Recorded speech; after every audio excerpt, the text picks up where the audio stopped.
Ребята, всем привет! Вы будете смеяться, но сегодня стартует еще один довольно-таки крупный проект на моем канале. Как можете заметить, здесь уже лежит какая-то крестовина. Это я начал клеить раму для квадрокоптера.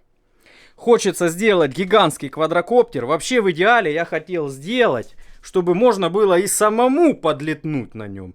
Но вы видели, какие я приобрел моторы, ребята. Моторы те явно не потянут. Не потянут меня никак. Я думал, с двух моторов я смогу 40 килограмм тяги получить. И, допустим, сначала сделать на 4 моторах. Получить 80 килограмм тяги, это был бы рабочий аппарат для подъема всяких вещей. Хоть бы даже для того, чтобы стартовать огромный самолет, допустим, сверху облетывать какой-то тяжелый реактивный аппарат. Но... как оказалось, друзья, что они выдают у меня пока что на вот этих 30-дюймовых пропеллеров всего лишь 12 килограмм тяги каждый. И в итоге мои мечты, чтобы получить с 4 80 килограмм, а с 8 моторов, если, например, еще снизу поставить, то есть сверху мотор и снизу всего было бы 8, то могло бы быть 160 килограмм. Но так не получается. Двигатели я уже купил. Также еще заказал новые винты, которые побольше, чем эти. В общем-то, если все будет нормально, мы все-таки сможем 20 килограмм с каждого получить. Ой, ну а там посмотрим. Вообще я уже второй раз снимаю это видео. Потому что начинал совершенно с другого. Начинал делать квадрокоптер наподобие Мавика. То есть, поэтому можете заметить, здесь вот лучи не совсем ровные. Геометрия ровная, но расположены они так вот интересным образом, потому что планировалось сделать одну сторону выше, другую ниже и делать как бы такую небольшую копию Мавика, всеми любимого маленького квадрокоптера, но этот был бы гигантский. Ну а так неизвестно, что получится, но у меня уже есть все компоненты, я его соберу и мы будем летать на нем. Значит, что интересно. Пока что на данный момент рама очень легкая, она не весит даже килограмма. При своих огромных размерах она весит 525 грамм. Вот это гигантская рама 130-го квадрокоптера. Но это еще не вечер, потому что здесь, получается, я карбончиком только лишь скрепил трубы. Вот, и надо будет еще усиливать. Сегодня мы как раз таки этим делом и займемся. Но, тем не менее, я думаю, более чем полкилограмма я сюда карбона не влуплю никак. И рама получится довольно-таки легкая. Ножки я опять же какие-нибудь очень легенькие, маленькие сделаю из бальзы. Они особо крупные, мощные не нужны здесь. А еще я так рассчитал размер, чтобы вот эта штуковина без всякого складывания помещалась в автомобиль. Вроде помещается. Правда, без пропеллеров. Но, ребят, не люблю я складную технику. Плюс все это дело очень сильно повышает вес. Шарниры обычно располагаются где-то здесь, в самом нагруженном месте. И их приходится делать более-менее тяжелыми. Рамы весят гораздо больше эти. Вообще, если вот так вот в идеале поставить сюда сейчас двигатели, она довольно-таки прочная уже. То есть свои 10 килограмм она должна поднимать легко и не ломаться. Но мое желание сделать, как всегда, все железобетонно, все укрепить, чтобы было мега жестко. Вообще я его, как я вам уже говорил, под 160 килограмм тяги рассчитывал. Мы с другом проверяли трубы карбоновые, это 30-я труба. 50 килограмм каждая выдерживает. Плюс я вот здесь на конце увеличил 32-й трубой диаметр. Ну, чтобы было покрепче, так сказать. Ну, а это, видите, уже моя лепнина, бальза, облепленная карбоном. Это я сделал просто, чтобы создать геометрию для рамы. А укреплять я решил потом. Ну, естественно, решил вам показать, пока еще ничего не укреплял. И мы все вместе будем дальше кубатурить, как же это делать. Два движка пока еще стоят на стенде. Ну, а вот новенькие движки, которые нужно бы распаковать. Еще пока не определился, куда ставить регулятор. То есть это такое обзорное видео, друзья. Я буду смотреть ваши комментарии, что вы посоветуете. Здесь есть два варианта. Один мне нравится больше. Это протянуть провода через трубопроводы. И поставить регуляторы вот где-то здесь, на площадке. Площадка будет довольно-таки большая, я думаю, чтобы удобно было все крепить и располагать. Второй вариант — это когда мы располагаем с нижней стороны луча, то есть сверху двигатель, а снизу сразу регулятор. А провода питающие идут уже вот здесь. Провода, опять же, можно довольно-таки мощные поставить. У меня есть запасик. Алексей как-то позаботился об этом. Теперь куча мощных проводов силовых. Ну вот вопрос, как же все-таки лучше? Ребята, знающие, советуют ставить прям сразу, чтобы не было рассинхрона. То есть тут двигатели с маленьким КВ. 90 КВ всего лишь у двигателя. Вот такой будет регулятор, друзья. Их будет 4 штуки. И посмотрим, как я установлю. Насчет кондеров на питание дополнительных я уже давно уяснил, что они нужны. Ну, а вот как лучше сюда поставить или к двигателю, я еще пока не определился. Далее, какие же будут батареи? Есть у меня один хороший экземпляр. Батареечка ХРБ на 12 тысяч ампер. На 12 тысяч миллиампер-часов. 6С. Ну, для начала, я уже заказал еще одну. Для начала поставлю 2 таких батарейки. И худо-бедно протестировать, испытать. Квадрокоптер хватит. Но вообще в идеале нужно хотя бы 4 таких батареи. Потому что так как он будет 12С, батареи подключаются последовательно. А моторчик, вот этот, как показали серьезные испытания, до 4 киловатт может выжимать. Получается, 4 таких двигателя в пике 16 киловатт будут давать. И боюсь, что 2 батарейки просто не вывезут такую мощу. Потому что ток пиковый будет доходить до 320 ампер. 50 вольт, 320 ампер. Мы получим 16 киловатт. Вот. Поэтому придется еще докупать батареечки, чтобы разгрузить, так сказать, потоку каждую из них. Моторы такие, кстати, трудно было найти, потому что у них конфигурация 90 на 25. А практически все моторы, что продаются, они 90 на 18. То есть эти процентов на 30 мощнее, чем распространенные движки для сельскохозяйственных дронов. Но этот по факту тоже для сельскохозяйственных дронов, но он более качественный. Никак я вот не посмотрю, какие здесь магниты.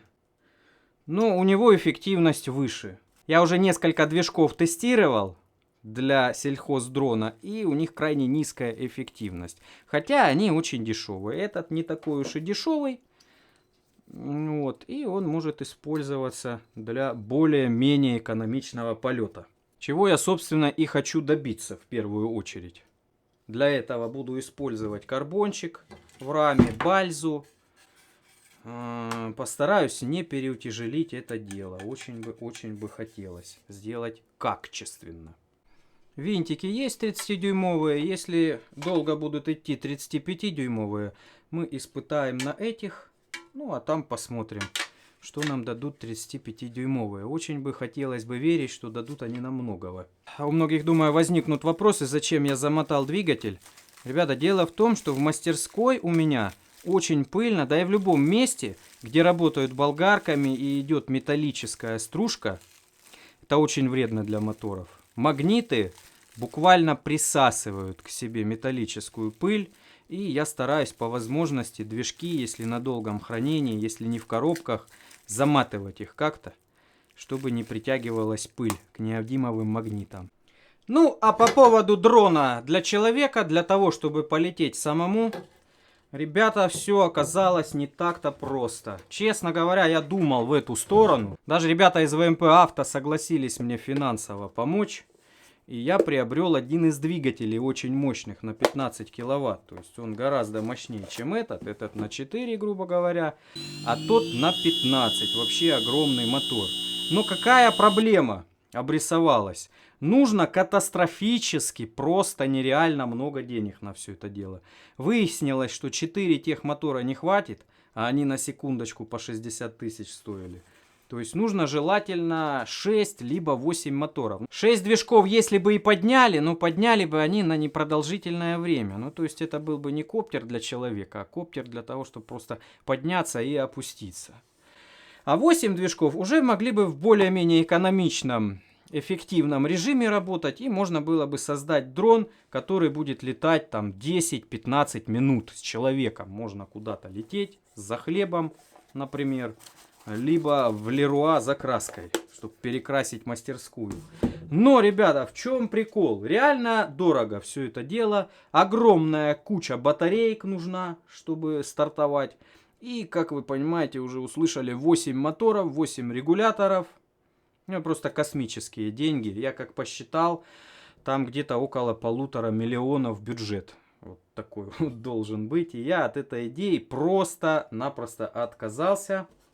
И в пользу вот такого варианта для начала решил. И думал, что смогу подлетнуть. Если смогу на одном луче сделать 40 килограмм тяги. Ну, пока что не смог. Пока что накопил и купил 4 моторчика таких.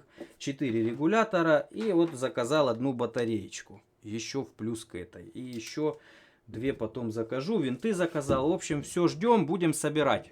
Посмотрим, что получится. И плюс этот проект будет у меня использоваться. Потому что мне нужна такая техника, дабы я мог поднимать свои гигантские самолеты в небо. И оттуда, например, их стартовать. Ну, либо еще кое-как. Еще есть одна задумка. В качестве полетного контроллера поставлю Назу от DJI. Вот. Может быть, есть какие-то варианты и получше. Но у меня NASA присутствует, есть в наличии. О, я и не знал, что тут еще и камера у меня есть такая. Я уже и забыл, ребята. Класс. Такие находки я люблю. Вот он, полетный контроллер. Здесь все есть. И GPS, и компас, и телеметрия. Все. Вот. Когда-то я отдал примерно 15 тысяч рублей за это дело. Хотел поставить на крупный коптер, но этот будет в разы крупнее. Поставлю сюда. Приступим к укреплению рамы. Есть энное количество углеродного волокна, углеродных нитей. Буду располагать их под определенными правильными углами, чтобы было максимально прочно и не накладывать лишних слоев. Вот, например, в трубах крест-накрест лежит углеткань. Ну, в принципе, это не очень правильно, потому что, во-первых, хорошо бы, чтобы оно под 45 градусов было, допустим, для жесткости. И вдоль.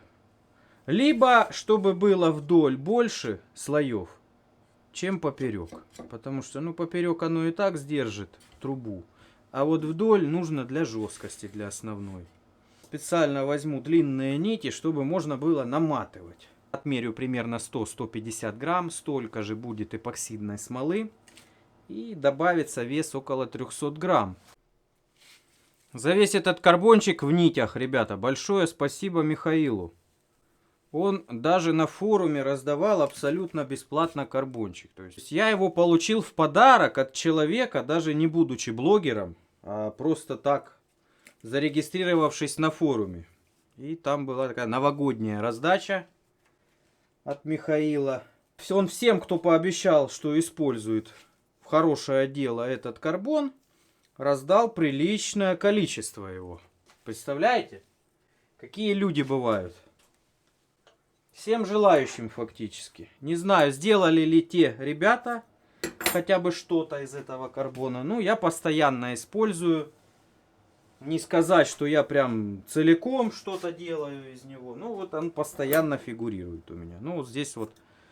Здесь получается рама целая будет усилена таким карбончиком. Получилось 83 грамма карбона. Но выглядит внушающе. Значит, основная технология здесь такая. Наношу эпоксид кисточкой. Тонким слоем. А потом наматываю углеродные нити. На сухую. Потом опять же сверху все пропитываю. И так продолжается процесс. Пока не намотаю все.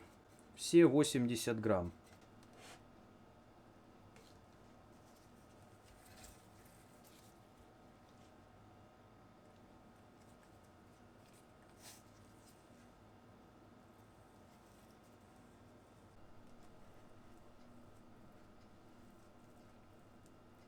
После слоя углеткани под 45 градусов я прокладываю прямые участки. Потом опять сверху буду обматывать под 45 градусов. Проложил весь карбон, который задумывал, все 80 грамм. Пока что не очень опрятно все, но зато все четко, ребята. Все под углом 45 градусов, даже больше. И внутри проложены лонжерончики продольные, для жесткости, так сказать. Сейчас, чтобы все это окультурить, замотаю изолентой, выдавится лишняя эпоксидная смола, и рама будет еще легче. Ну, в общем-то, она сильно не переутяжелилась. Добавилось не более 200 грамм. Ну что ж, посмотрим, что получилось. Хотя эпоксидка еще прочность всю не набрала свою. Ну, уже подзастыла маленько. Положил под небольшой пресс, чтобы сделать площадки для дальнейшего конструирования. Ну а сейчас нужно избавиться от изоленты. Крайне просто, крайне интересно посмотреть. Аж руки трусятся немножко. Но дело это не быстрое, поэтому придется набраться терпения.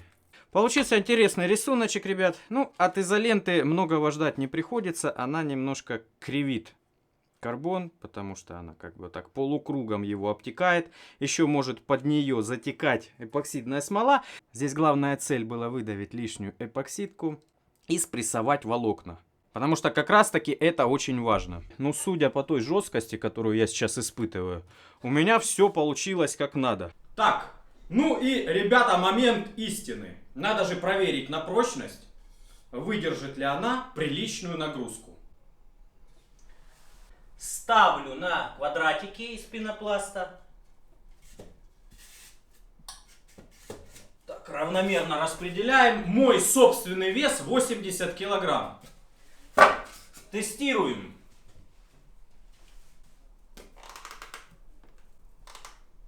Страшно, блин. А, была не была. Трещит, но это пенопласт трещит. Оп! Ребята, стою. 80 килограмм. Рама держит, это точно. Все, можно продолжать делать квадрик. Оп!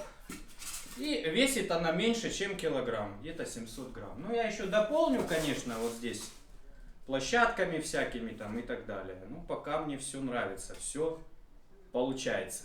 Теперь, ребята, я жду ваших ответов в комментариях. Что вы обо всем этом думаете? Как вам такая рама? Как вам такой квадрокоптер? Что можно сделать? Как можно его испытывать? Как полетать?